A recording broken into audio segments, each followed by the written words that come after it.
What are biblical descriptions of divisions of the law? Were the 10 Commandments a covenant? Were they to personally teach their children and grandchildren, or just send them to children's church? Let's look at Deuteronomy 4. Did the law, that is the Torah, contain commandments, statutes, and judgments? Was keeping the Sabbath a command, or a mitzvah?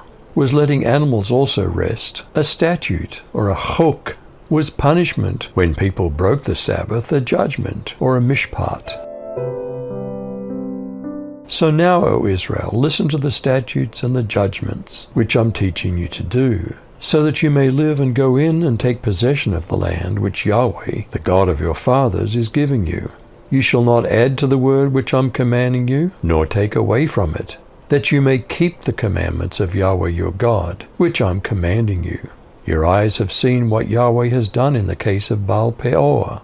For all the men who walked after Baal Peor, Yahweh your God has destroyed them from among you.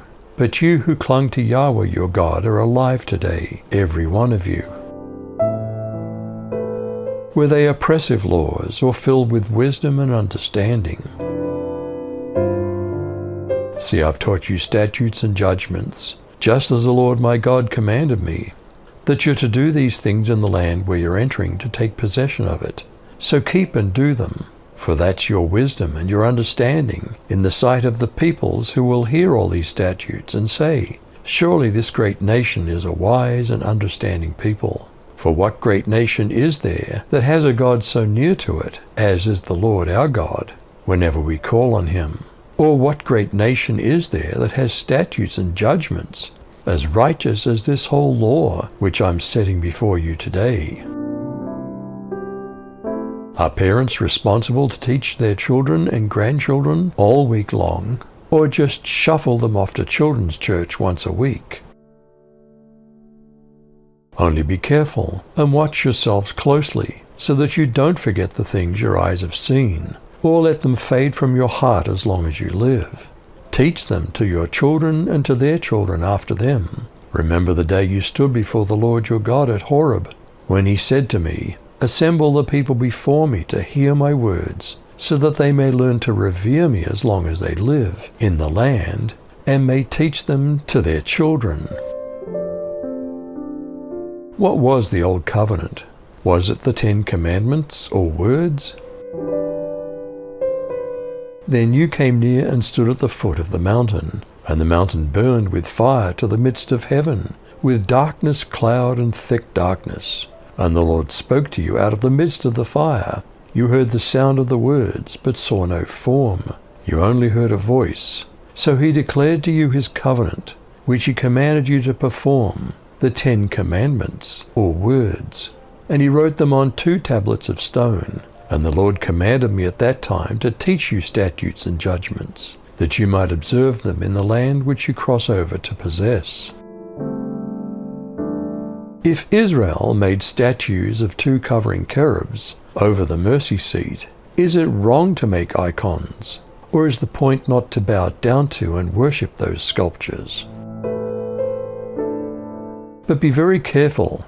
You did not see the Lord's form on that day he spoke to you from the heart of the fire at Mount Sinai.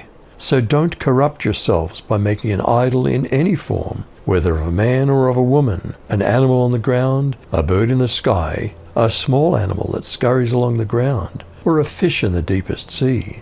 And when you look up into the sky and see the sun, moon, and stars, all the forces of heaven, don't be seduced into worshipping them. The Lord your God gave them to all the peoples of the earth. Remember that the Lord rescued you from the iron-smelting furnace of Egypt, in order to make you his very own people, and his special possession, which is what you are today. Was Moses humble enough to admit his faults before the whole congregation? Are we? Furthermore, Yahweh was angry with me for your sakes, and swore that I shouldn't go over the Jordan, and that I shouldn't go into that good land which Yahweh your God gives you for an inheritance. But I must die in this land. I must not go over the Jordan, but you shall go over and possess that good land. Be careful, lest you forget the covenant of Yahweh your God, which he made with you, and make yourselves a carved image, in the form of anything which Yahweh your God has forbidden you. For Yahweh your God is a devouring fire, a jealous God. Did Moses warn them against idolatry and the consequences that would result? Once you've had children and grandchildren and have grown old on the land, if you ruin things by making an idol in any form whatsoever, and do what's evil in the eyes of the Lord your God, and anger him, I call heaven and earth as my witnesses against you today, you'll definitely disappear, and quickly, from the land that you're crossing over the Jordan to possess. You won't extend your time there, but will instead be totally destroyed. The Lord will scatter you among the nations. Only a very few of you will survive in the countries where the Lord will drag you.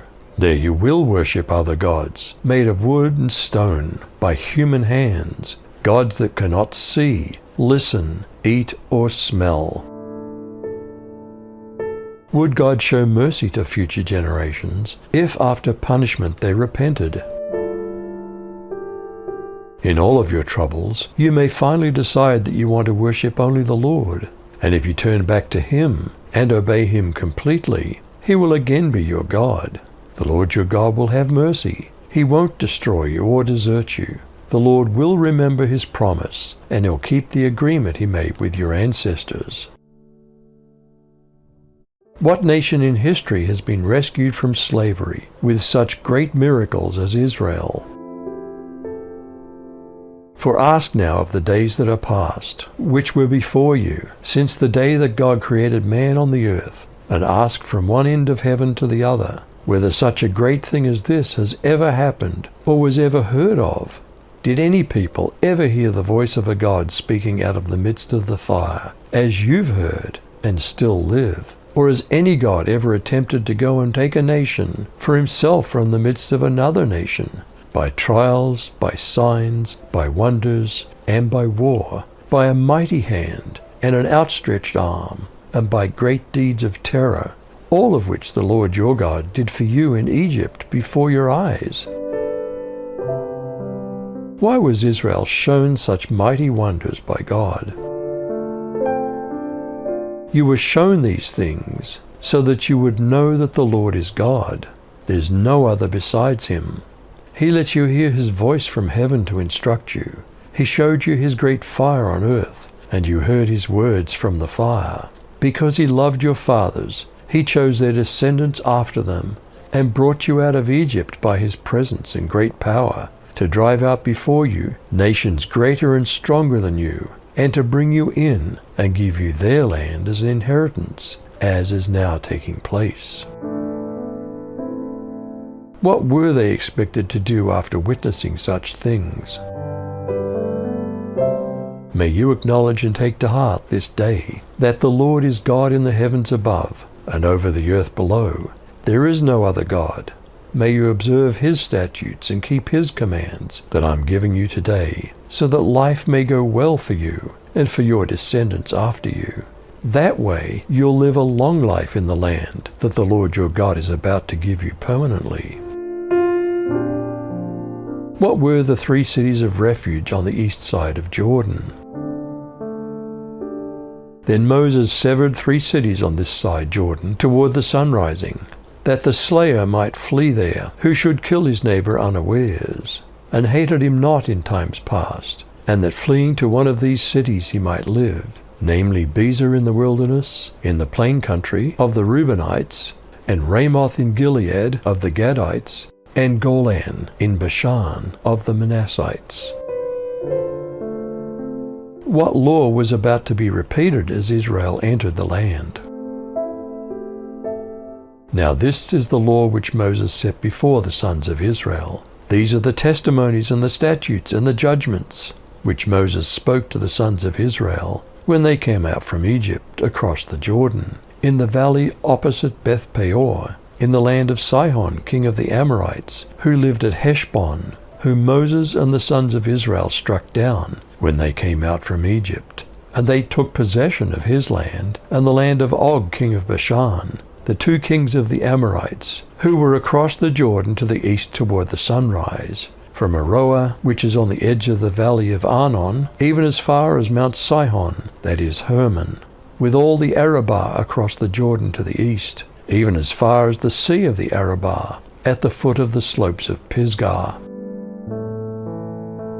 Is such judgment now gone under the new covenant?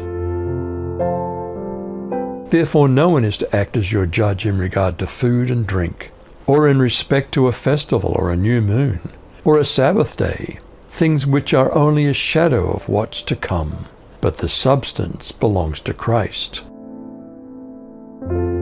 What are biblical descriptions of divisions of the law? Were the 10 Commandments a covenant?